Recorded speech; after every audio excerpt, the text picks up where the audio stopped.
Bismillahirrahmanirrahim. Assalamualaikum warahmatullahi taala wabarakatuh. Salam sejahtera. Okey, sambungan soalan nombor 21. Alright.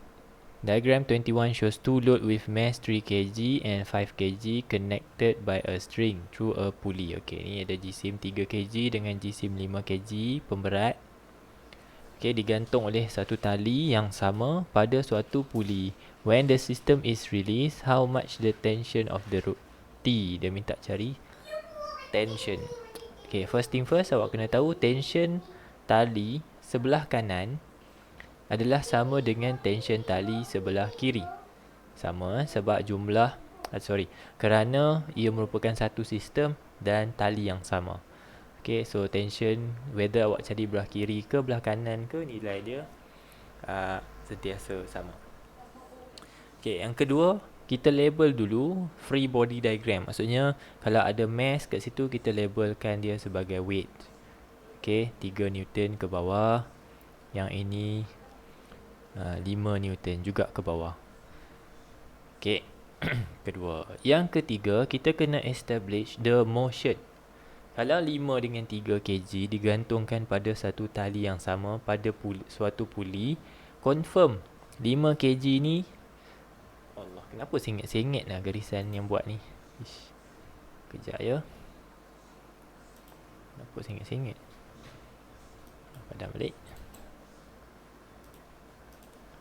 Okay, confirm yang 5 kg ni, pemberat 5 kg ni akan bergerak ke bawah. Ni sengit juga.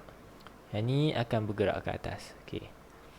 So, bukan setakat bergerak, malahan akan memecut ke bawah dan memecut ke atas. Okay, confirm lah 5 akan tarik 3 kan. 5 akan tarik 3 sebab 5 lebih berat dari 3. Macam mana tahu pecut? Sebab dalam pemahaman kita, kita kena tahu suatu objek jika berada dalam force not in equilibrium, tidak ada keseimbangan daya, maksudnya 5 tolak 3 kan jadi 2, roughly macam tu kan. The resultant force tu tak sama dengan kosong, maka objek akan memecut. Objek akan memecut. So, belah kiri akan memecut ke atas, sebelah kanan akan pecut ke bawah. Saya ada banyak buat soalan ni pas year 2020 kalau tak silap. Boleh tengok juga, cari-carilah soalan yang berkenaan. Okay, lepas kita dah buat yang ini, silap ni bukan 3 Newton. Nampak? Silap, padam balik. Macam mana boleh 3 Newton, 5 Newton? Salah tu. Okey, jadi berat tadi yang saya tulis 3 Newton tu salah. Sebenarnya kalau mass 3 kg, maka weightnya adalah 3 darab 9.81. Baru dapat nilai berat untuk sebelah kiri, 29.43 Newton. So kita tulis kat sini 29.43 Newton. Okey, sebelah lagi apa pula? Sebelah lagi 5 darab 9.81. Okey, darab yang itu kita dapat berat 49.05 Newton. So sebelah kanan ni 49.05 Newton. Okay, next kita apply Newton's second law of motion, F equals to ma, for both sides, untuk kedua-dua bahagian. Ya? Dah siap. Ya ke? Ya. Buat lagi. Dah siap, sekejap lagi boleh panggil. Okay, kita nak apply resultant force equals to the product of mass and its acceleration untuk kedua-dua side. Okay, tengok saya apply yang kanan dulu. Saya apply bahagian sebelah kanan dahulu. Tengok ni yang saya bulat-bulat titik-titik ni. Okay, so look at here. Sebelah kanan, objek memecut ke bawah. Jika ada dua daya, 49.05 dan T, siapa lebih besar? Atau siapa tolak siapa? Jawapannya 49.05 yang akan tolak dengan T. Sebab apa? Kerana 49.5 lebih besar dari T. Macam mana saya tahu lebih besar dari T sedangkan saya tak tahu T tu nilai dia berapa? Saya tengok kepada arah pecutan. Kalau memecut ke bawah, sudah pasti daya bawah lebih besar dari daya atas. Kemudian saya sambungkan, jadilah dia sama dengan MA.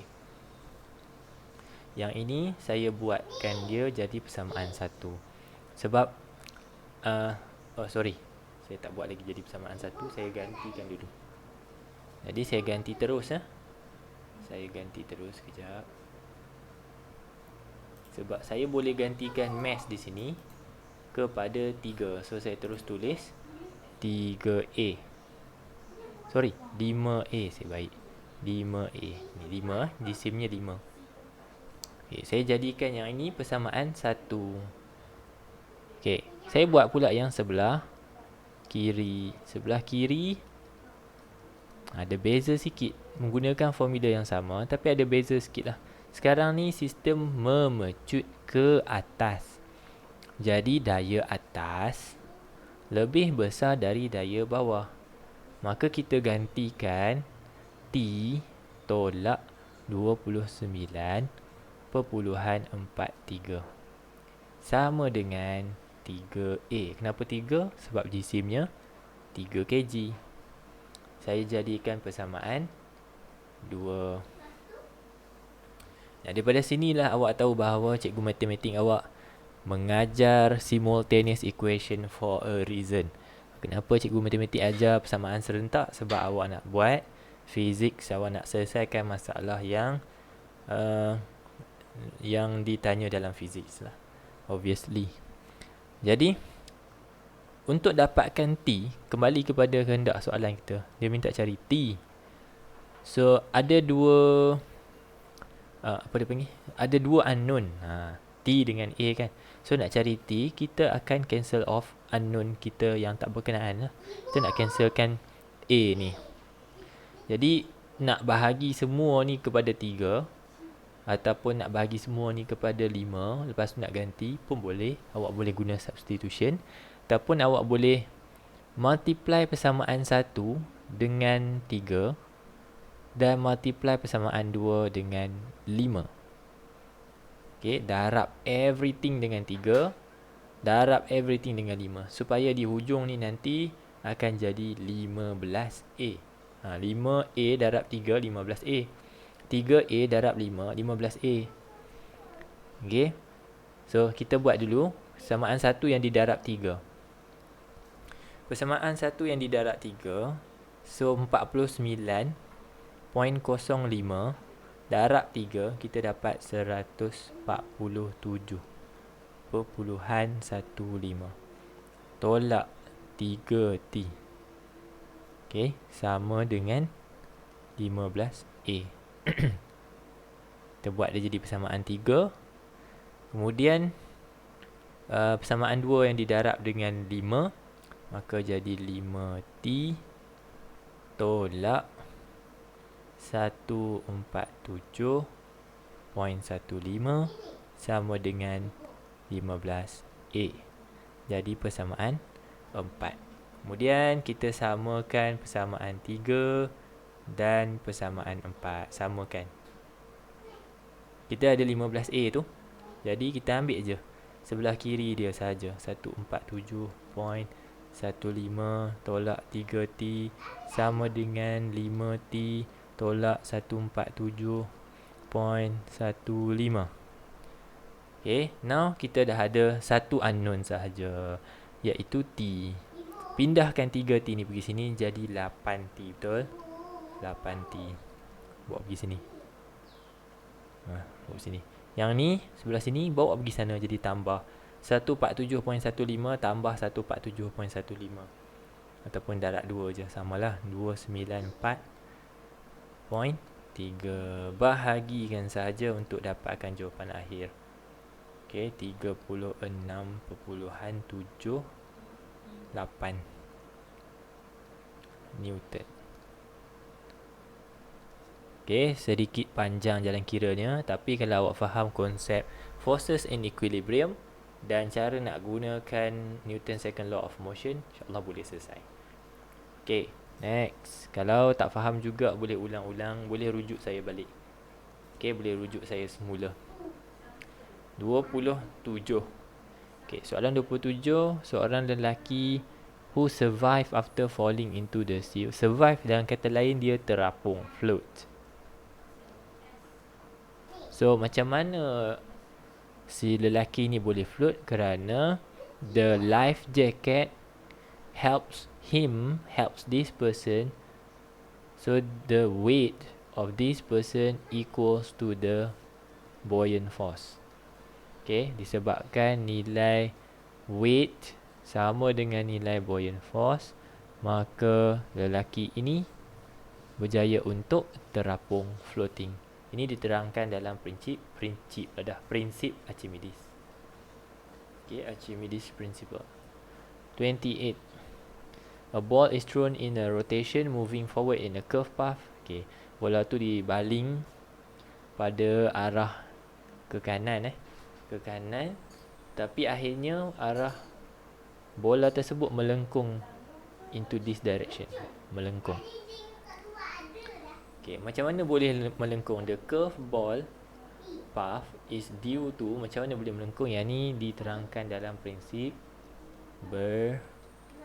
Bernoullis principle. Bernoullis principle beritahu apa? If the velocity of fluid increase on that region, the pressure on that region will be decreased. Vice versa, if the velocity of fluid decrease, the pressure on that region will be increased. Okay, either one lah, sama-sama. Either one, antara satu daripada dua ni lah. So, dalam kes ni, kenapa bola tersebut boleh melengkung? Kerana jawapannya D. Kita tengok jawapan. Tekanan udara di Y lebih tinggi. Ingat, kenapa bola melengkung pada arah ini? Okay. Arah pergerakan objek, awak kena tahu bahawa tekanan tinggi sentiasa menolak objek ke arah tempat yang bertekanan rendah. Pressure high push towards pressure low. Okay, kenapa dia dipush ke arah sini? Kerana somewhere here have a greater pressure compared to this region. Sebab tu ditolak ke atas, somewhere up there, kerana tekanannya. Kenapa berlaku di situ? Kenapa berlaku macam tu? Kerana velocity of fluid di bawah ni adalah rendah berbanding dengan velocity of fluid di bahagian atas. Macam mana saya tahu? Tengok arah rotation. Kalau arah rotation sama dengan arah angin, maka laju. Dia tidak ada rintangan. Okay, tidak ada rintangan, jadi udara dekat situ paling laju. Sebab tak ada tempat, tak ada kawasan yang dilawan rotation tu. Tapi di bawah, kan bola rotate macam ni, nampak ni arah. Kat atas tak apalah, dia ikut angin. Bawah rotate begini, lawan angin. Bila lawan angin, the velocity of fluid become slower. Thus, the pressure will be increasing. Macam tu. Bola Beckham pun macam tu lah. Okay. 28D. 29. Okay, ni electric circuit. Kita boleh tengok. Ni kalau awak tengok pasir saya kan, saya selalu suruh awak tengok. Ada je setup eksperimen elektrik. Tolong perhatikan pada voltmeter. Adakah voltmeter tu disambung? Nombor 1, adakah disambung kepada konduktor ataupun adakah disambung kepada bateri? Okey, kalau sambung pada konduktor, ini merujuk kepada Ohm's law.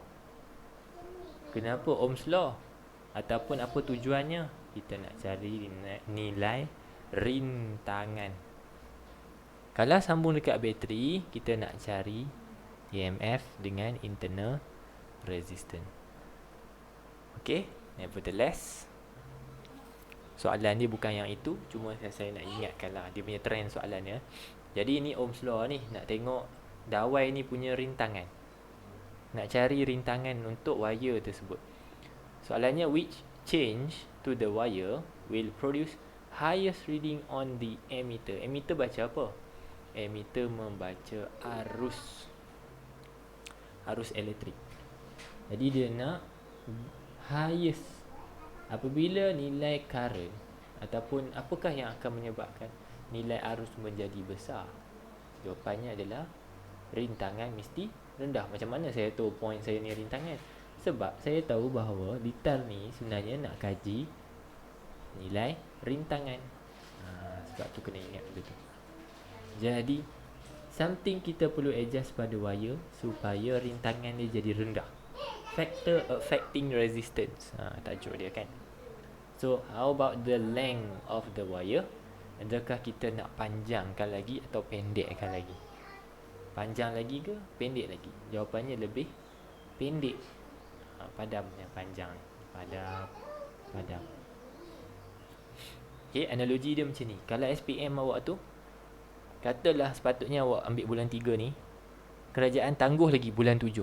Sampai bulan 7, kerajaan tangguh lagi, bagi panjang lagi tempoh dia sampai bulan 12. Agak-agak banyak tak rintangan awak nak kena lalu?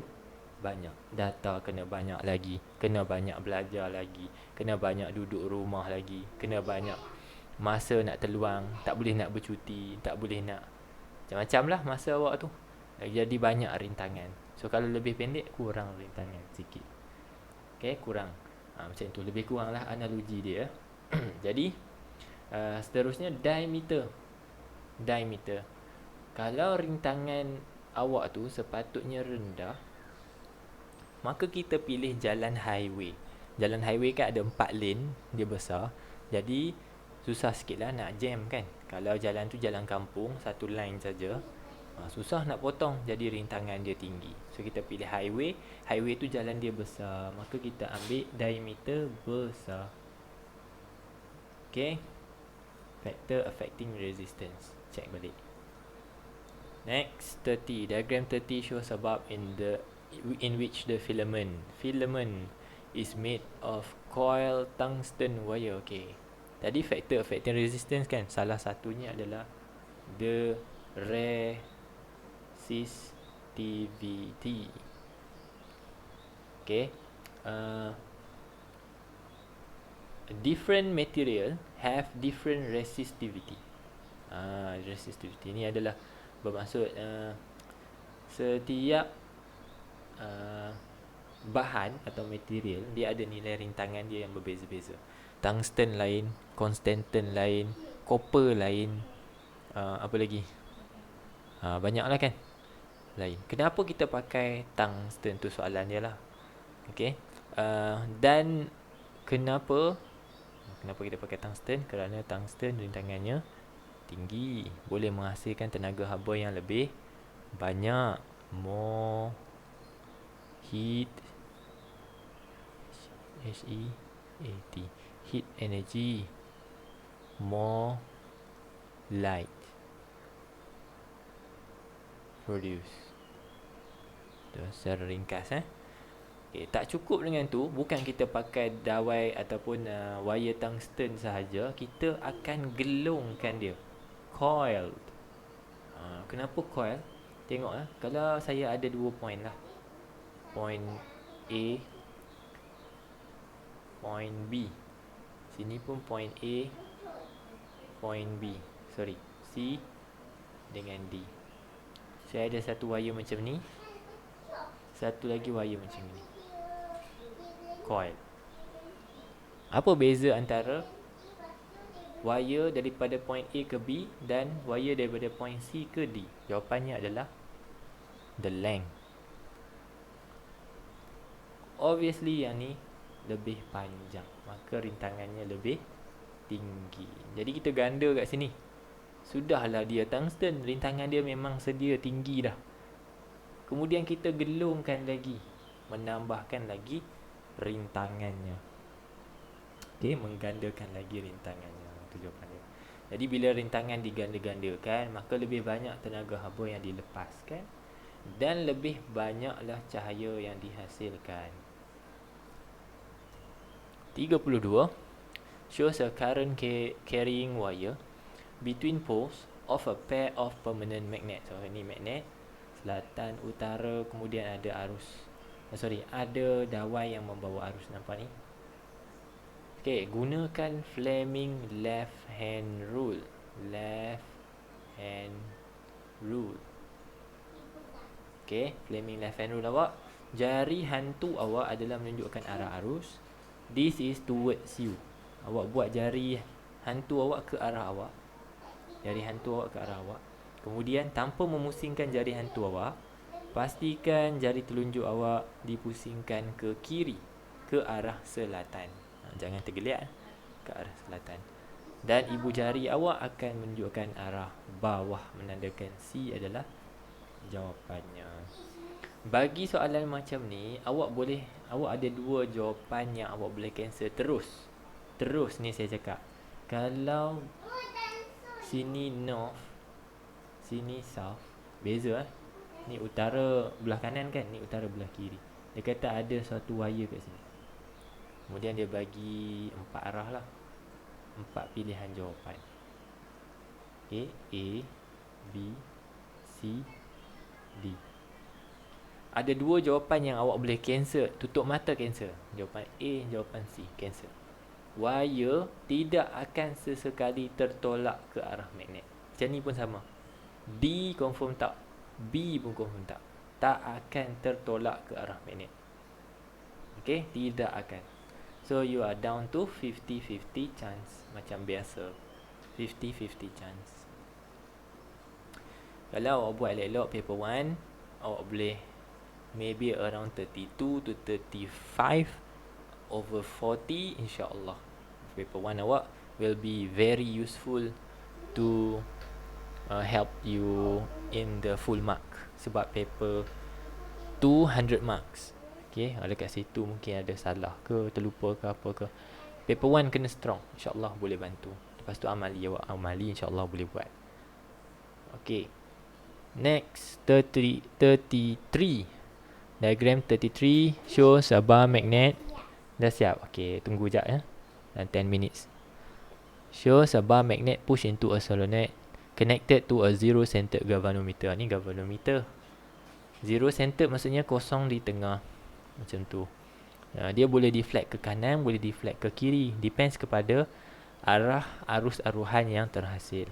So it is said that this magnet is pushed into the solenoid. Soalan tanya apa? What will happen to the galvanometer? Indicator pointer. Ditolak masuk, jawapannya terpesong dan kembali ke sifar. Kembali ke sifar. Kenapa jarum galvanometer akan return to zero? Why? Bila ditolak masuk, berlakunya cutting. Ini cutting of magnetic field. Dengan memotong medan magnet, dengan berlakunya pemotongan medan magnet itu, terhasillah induced current. Produce induced current. Apa maksud induced current? Arus aruhan. Dan arus aruhan tu menyebabkan, kehadiran arus aruhan tu menyebabkan galvanometers needle deflect. Berlakunya pemesongan jarum galvanometer. Tu point dia lah. Pertama awak kena mention berlakunya pemotongan medan magnet, menandakan penghasilan induced current. Apakah kesannya jarum galvanometer terpesong? Regardless of the direction lah. Kat sini kita tak nak tunjuk, saya tak nak tunjuk lah dia pintas kiri ke pintas kanan ke, tapi yang penting pintas. Tetapi saat magnet itu berada di dalam dan sudah tidak pun digerakkan lagi, dia kata ditolak masuk je kan, tak bawa tarik keluar. Bukan ditolak dan ditarik keluar berulang kali. Okay, tapi ditolak masuk saja, lepas tu dia stay kat dalam. Bila magnet stay di dalam and not moving,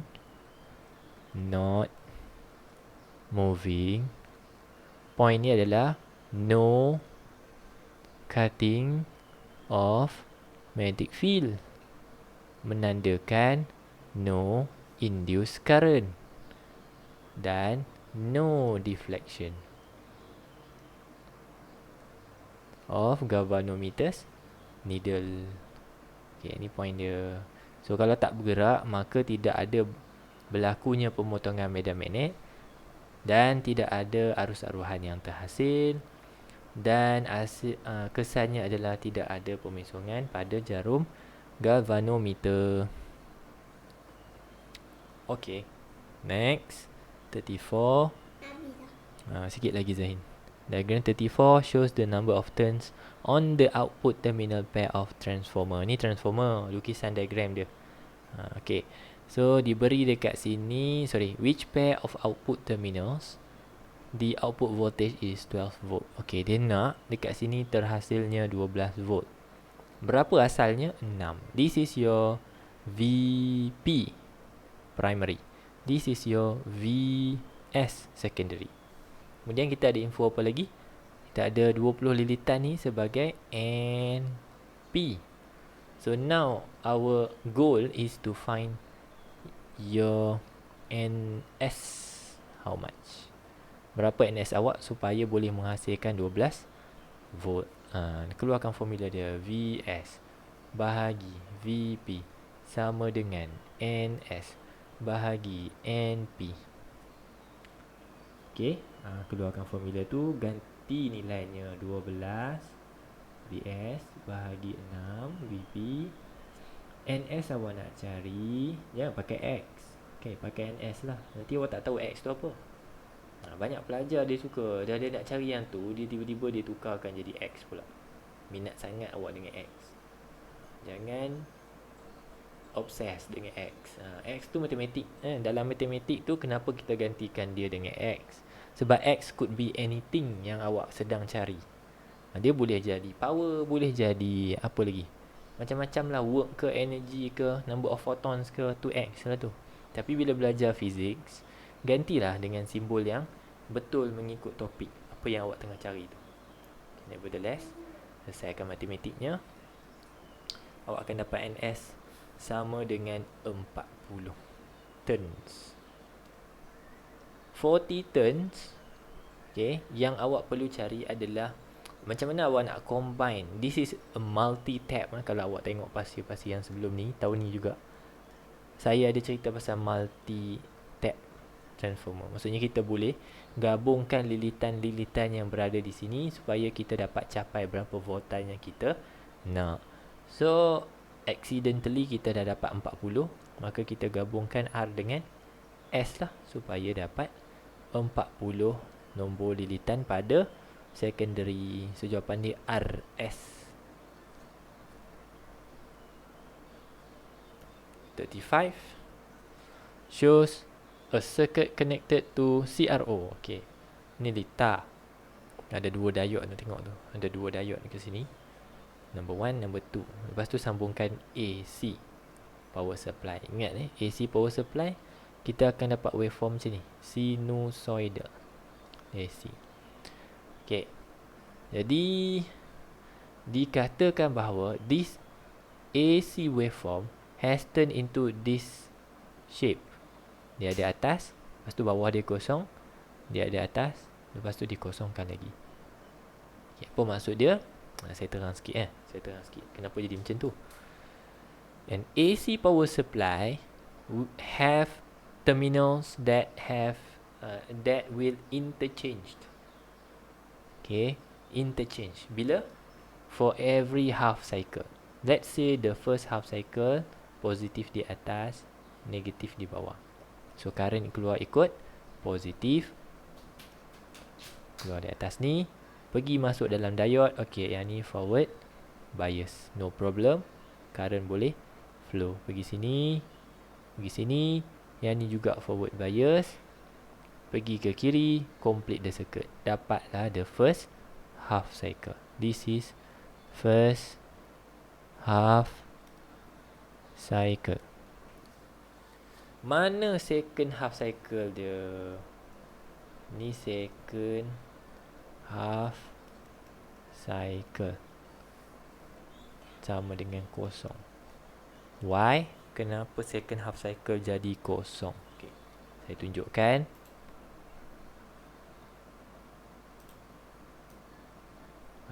Padam dulu. Jadi nak phone balik ke? Pergi ambil phone balik mana?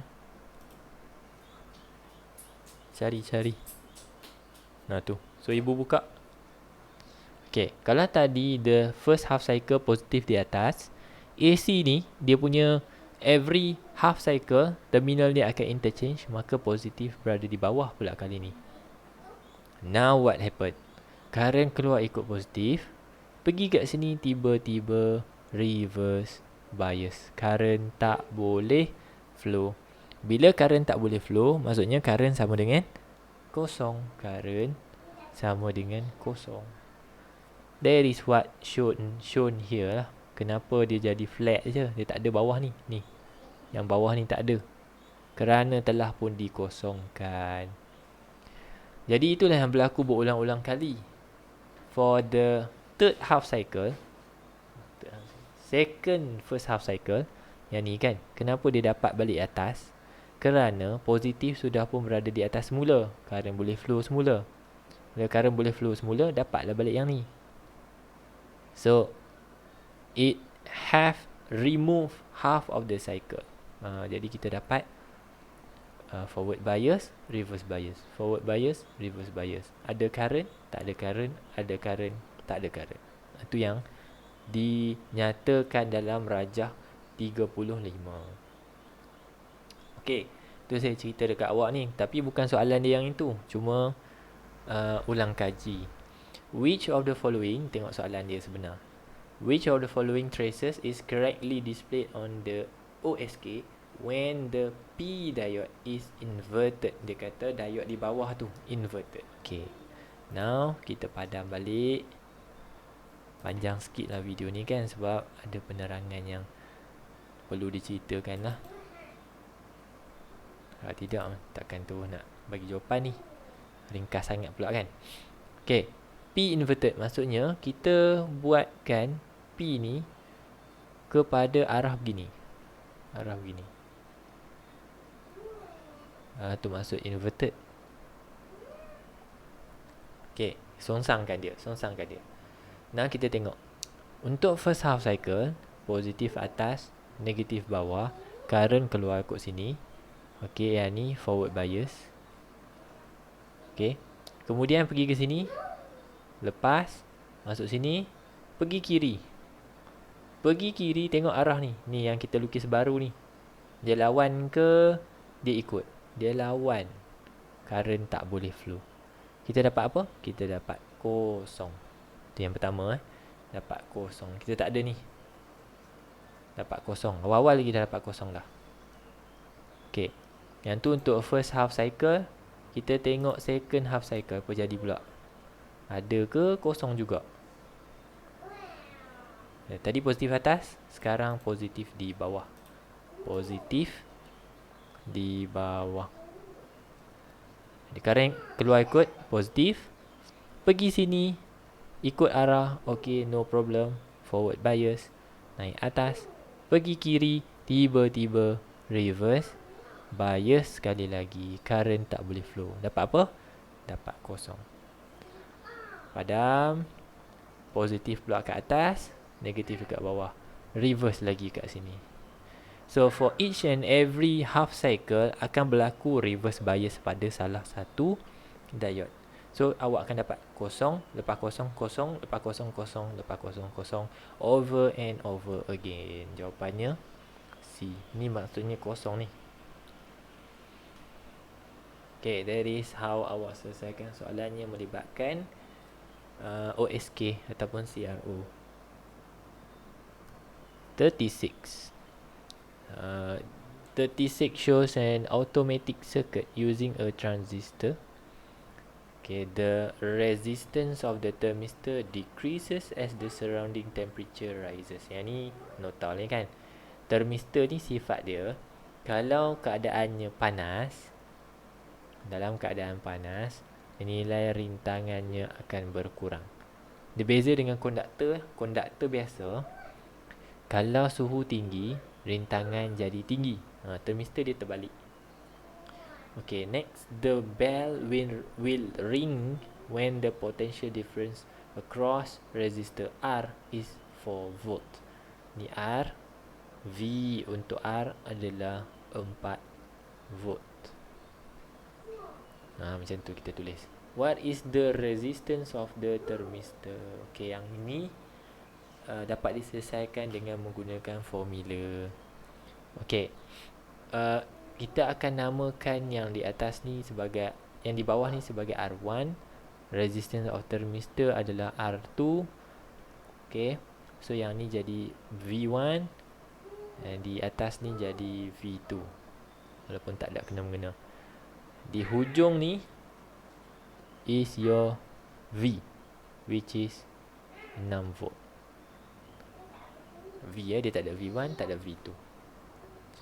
Okay, now V2. Okay, kita akan pakai formula V1 sama dengan, V2. Kita nak cari V2 kan. What is the resistance? Kenapa nak cari V? Sorry. Kita nak cari, silap pula. Padat balik.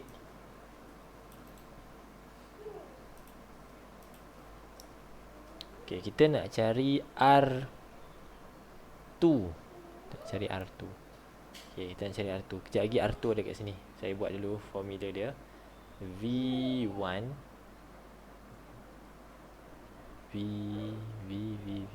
V1 sama dengan R1 bahagi dengan R1 plus R2 kurungan darab dengan V. Ini formula asalnya. So kalau kita nak cari the resistance R2, kita masukkan nilai lah. V1 kita berapa? 4. R1 kita berapa? 10 bahagi dengan 10 tambah R2 yang kita nak cari darab dengan V kita 6. Okay, cuma saya nak ingatkan kat sini, kalau kita letakkan formula kita mula dengan V1, maka di atas ni jadi R1. Kalau kita mulakan dengan V2, maka dekat atas ni akan mula dengan R2. Rujuk balik formula. Yang bawah ni akan ikut je R1 plus R2. Dia memang tambahkan saja. Sini pun sama darab dengan V. Just peringatan lah. Okay, selesaikan. 6 ni bawa pergi sana, 4 bahagi 6. Okay, lepas tu awak akan dapat 0.667. Lepas tu tulis balik 10 bahagi dengan 10 tambah R2. Selesailah macam mana cara yang awak nak selesaikan. Kalau saya bawa semua ni pergi kiri, naik atas. Yang ini saya bawa turun bawah. Jadi 10 bahagi 0.667 ni, saya akan dapat 10 tambah RT sama dengan 15. Okay, kemudian RT adalah 15/10, iaitu 5 kilo ohm. Macam mana saya tahu kilo ohm? Sebab saya ganti resistance kat sini dalam unit kilo ohm. Ni kan 10 kilo ohm. Jadi jawapan pun kilo ohm juga. In case soalan ni soalan paper 2. Okay, saya tengok trial negeri ada, saya rasa 2 soalan kot macam ni yang keluar. Okay, 36 selesai. 37, series of radioactive decay. Determine the radioactive rays that are emitted in each stage. Setiap kali decay tu, dia kata tentukan apakah sinaran yang dibebaskan. Okay, sinaran ada 3 kan. Ada alpha, beta, gamma. Okay, alpha, beta, gamma. So which one? Each. Look at here first. 218 reduce to 214. Berapa reduce dia? 4. 84 reduce to 82. Berapa kurang dia? 2. This is helium 42. That is refers to alpha particle. Macam tu. Okay. So yang ni pula 214, 214, 0. 82, 83 negative 1. This is electron, which is refers to beta. Okay, refers to beta. Next 214, 214, sekali lagi 83, 84. This is beta juga. And last one, reduce 4, reduce 2. Once again, this is alpha. So it is alpha, beta, beta, alpha. Alpha, beta, beta, alpha. D. Okay. Already easy one Ini senang je ni. Tak boleh buat rugi lah awak. Okay. Last question 40. Which of the following metals does not emit electrons? When a photon with a frequency this much is irradiated on its surface. Yang ni konsep apa? This is photoelectric effect. So saya beranggapan bahawa soalan photoelectric effect ni sudah pun menjadi trend pada setiap kertas soalan satu. Ia jadi trend dengan kata lain pada soalan 3940. Saya boleh kata akan keluar soalan berdasarkan konsep photoelectric effect. Whether it is soalan pengiraan atau soalan pemahaman, kita tak tahu. Tapi mungkin menjadi soalan trend sehingga mana mungkin boleh keluar dalam SPM. Saya sebutkan mungkin Saya sebutkan mungkin. Dia kena faham lah konsep photoelectric effect. Sedikit ulangan, kalau kita ada suatu metal, kemudian kita sinarkan dengan cahaya. Sinarkan dengan cahaya. Dan cahaya tu mestilah berada pada certain frekuensi.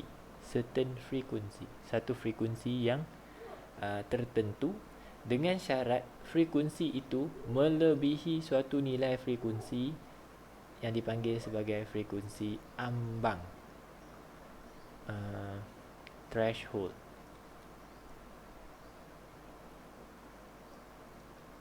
Frekuensi. Apa itu threshold frekuensi? Ia adalah minimum frequency for photoelectric effect to occur. Kita tak akan kata bahawa elektron atau fotoelektron akan terbebas hanya kerana cahaya itu adalah cahaya yang paling cerah di alam semesta.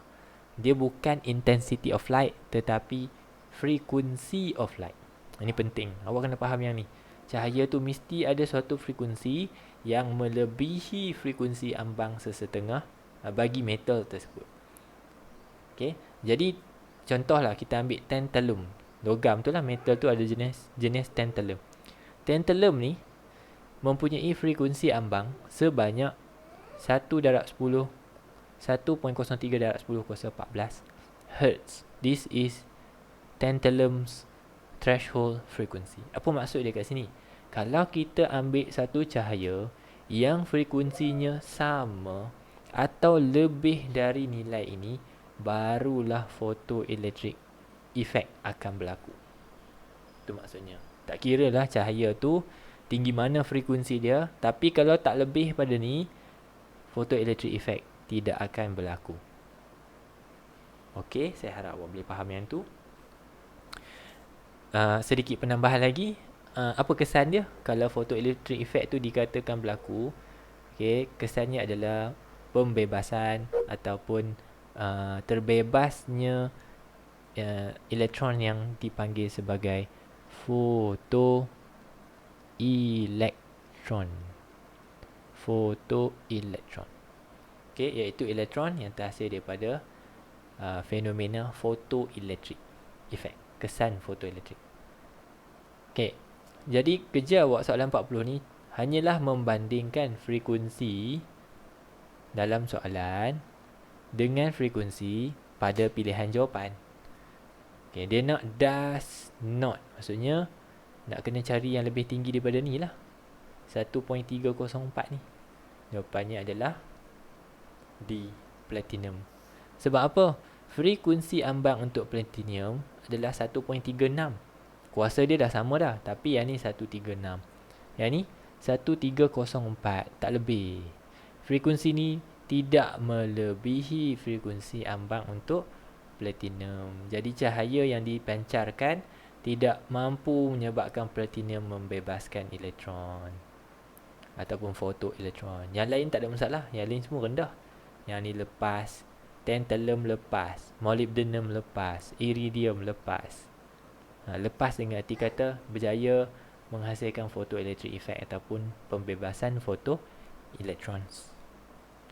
Okey, saya rasa yang ni salah satu soalan yang memang awak perlu master sebab saya tengok trend. Seperti saya kata tadi, trend lah, dia jadi trend lah soalan 39-40 ni. Kalau bukan soalan pengiraan sekalipun, dia akan jadi soalan pemahaman lah. Nak tengok awak faham tak konsep fotoelektron. Kadang-kadang dia bandingkan macam Kelantan kot, bandingkan proses photoelectric effect dengan thermionic emission pun ada juga. Okey, nak tahu apa beza dia? Apa beza photoelectric effect dengan thermionic emission? Okey, so saya rasa itu sahaja yang saya bincangkan dalam tajuk dalam trial Pahang 2021. InsyaAllah jumpa lagi dalam trial yang seterusnya. Jaga diri. Terima kasih. Jumpa lagi. Assalamualaikum.